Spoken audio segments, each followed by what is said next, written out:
here on the Deen Show with Mustafa, Sheikh Mustafa.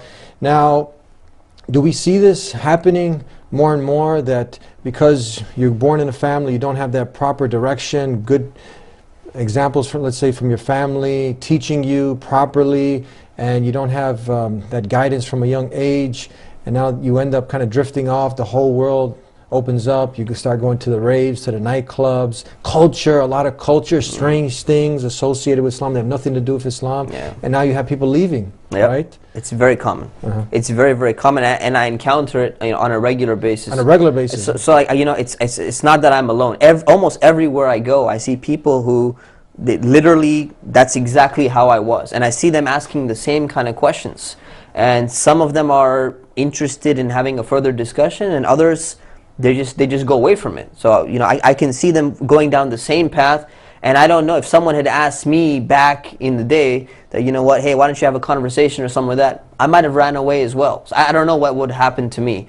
So I can relate to people, and I can almost see exactly what they're going through. I'm not the only one who went through this.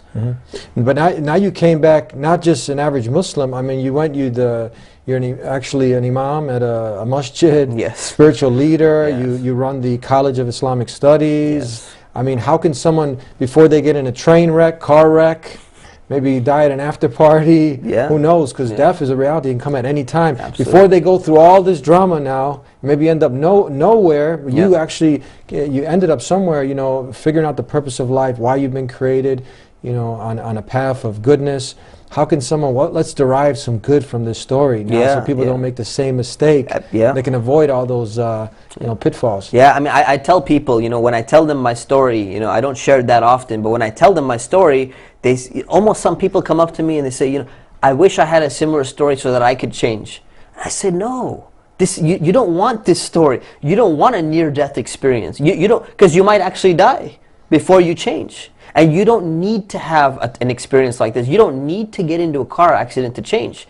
This is a way, you know, some people, they have this and they don't change. Many people go through something similar and they just go right back into the same life that they went into. So there's no guarantee, and you don't need this type of experience to change. If you have a willingness, you have a sincerity, you have a desire that, you know what, you want to look into this more seriously. You realize that, you know what, it's worth just investigating and finding out, you know, what the truth is, why we've been created in the first place, so that you can figure out that, you know what, if there's an afterlife, if God is going to hold us accountable, if this is really a test, what can I do to prepare for that test to make sure that I pass it, you know? So people can wake up without these experiences. And what my advice to them would basically be is take life a little bit more seriously.